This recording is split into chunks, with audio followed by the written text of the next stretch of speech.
Hi everyone, and welcome to the Practice Growth with Pras podcast.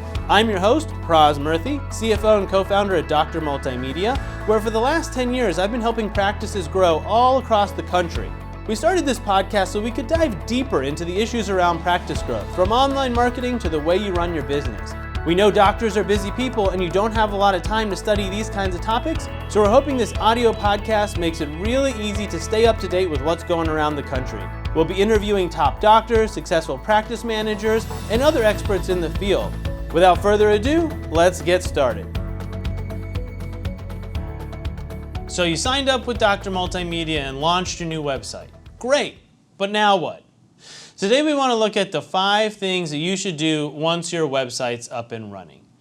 The first thing is you've got to set up your Google My Business page. So if you don't know what Google My Business is, it's basically the platform that Google uses to get your information about your business out there on the internet. So if you search for a business and you ever see a company profile pop up to the right side of Google, that is your Google My Business page, and it has information like your name, your address, your phone number, your website, your hours, and they're always adding new features to the listing. This is so crucial for business owners to have control of because, one, anyone can make suggestions these days to your business listing, and if you haven't verified your business, it's very possible that someone could update your listing with incorrect information.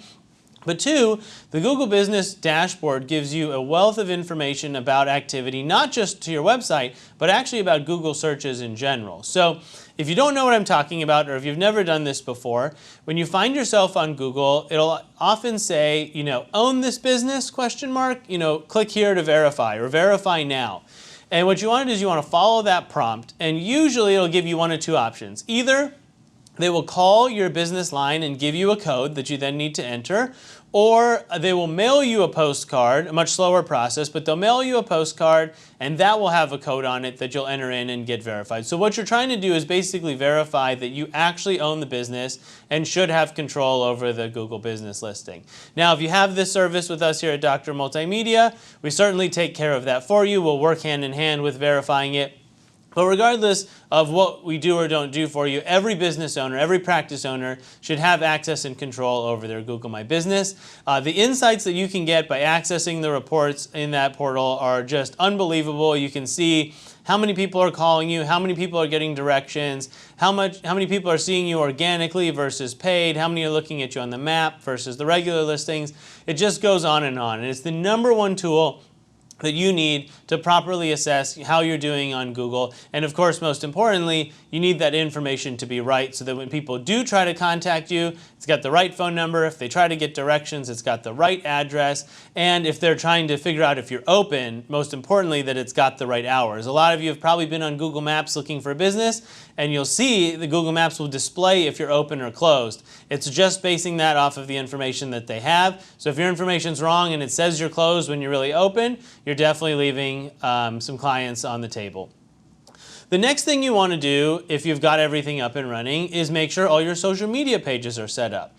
If you're a silver level client here at Dr. Multimedia, we'll handle all of this for you. But when you think about your Facebook, your Instagram, possibly your Twitter or your Pinterest, maybe you need a LinkedIn page for the business, YouTube. There's so many platforms that you want to make sure to get set up. You have to register on them, so you want to link it to a business email, one that multiple people will have access to. One of the things we hear all the time is that a receptionist or tech set up the Facebook page way back when, and now no one knows how to get into it. So when you're setting up the emails, when you're setting up your passwords and your logins, make sure those are in one centralized place that multiple people can access, certainly the business owner and anyone else that you trust in a managerial position. My advice is to use something like Google Sheets, where you can create a spreadsheet that you can share with whoever you want, and you can take people off in case you lose employees in the future. And that way it's real time, it's up to date, and you never have to wonder about passwords or logins.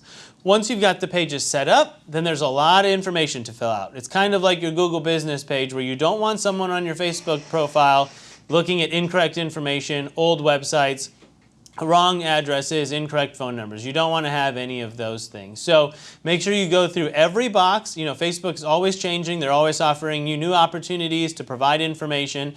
You want to go make sure you filled out every last question on your profile, your Facebook, your Instagram. If you're going to do Twitter or Pinterest, make sure those are complete. Certainly YouTube, and possibly LinkedIn as well. Get those filled out, 100% optimized. Make sure your new website link is in there so that people can be directed to your website to get more information. And then, of course, you want to make sure that you're filling out things like the cover photo, the profile photo. Every platform is going to have their own specifications. Again, if you're a client of ours, just let us know or be in contact with us. We'll take care of it for you. But if you're not on those services with us and want to do it yourself, by all means, it can be done. Just want to make sure you have someone that can crop photos the right way, and then most importantly, test it out. If you're the business owner or you're the practice manager and you've delegated this to someone else, once they say they're done, make sure you check on a computer and your mobile phone and make sure everything looks good and that all the information is complete and accurate. It's so, so important. These days, you don't understand the number of people that are looking you up but aren't visiting your website.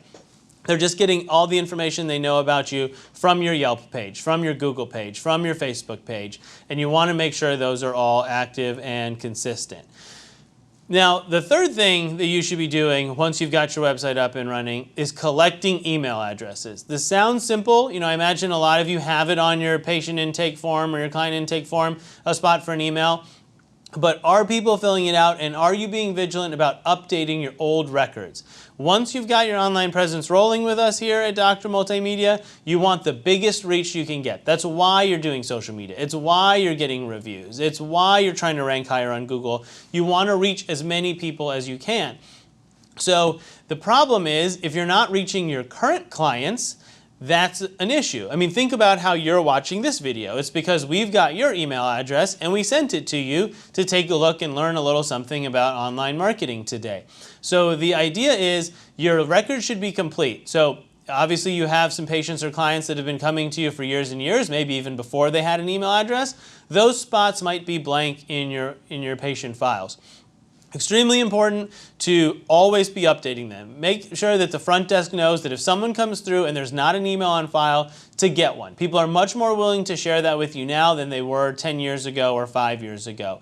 If you have new clients coming in, make sure you require the email address. There's an old saying in marketing that whoever has the biggest list wins.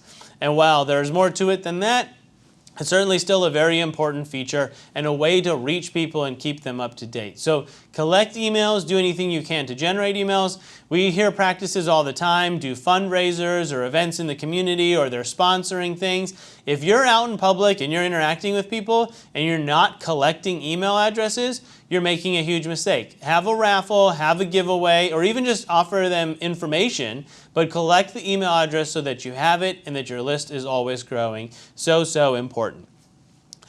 Now, the next thing that I would focus on once those are handled is making sure that you're generating reviews. Google, Facebook, Yelp, certainly the big three. There are other platforms like Health Grades or Vitals that you could look at. But if your Google, Facebook, and Yelp reviews are top-notch, you're going to be in really good shape.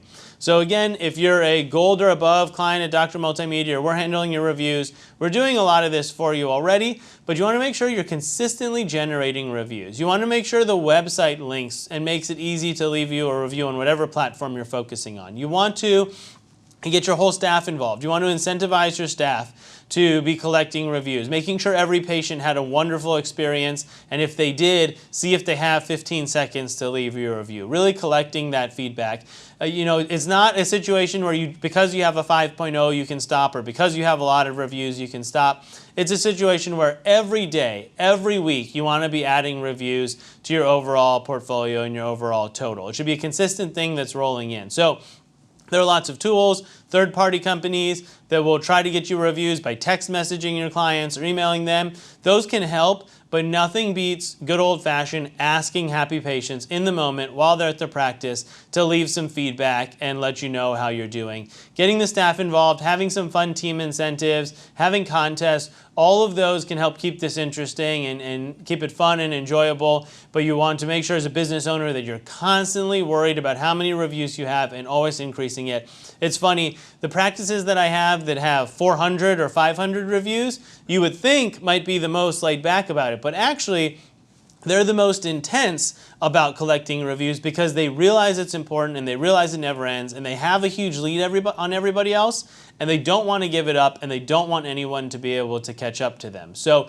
whether you don't have any or you have a lot, every week you want it to be a focus of you and your practice to get good reviews because it's not a shortage of happy patients that's holding you back. If you counted up your happy patients compared to your number of reviews, the numbers will be staggeringly different. It's about asking and getting the reviews from your happy patients. That's what a potential new patient is going to see and read about, and that's what's going to give them the trust and the confidence to contact you.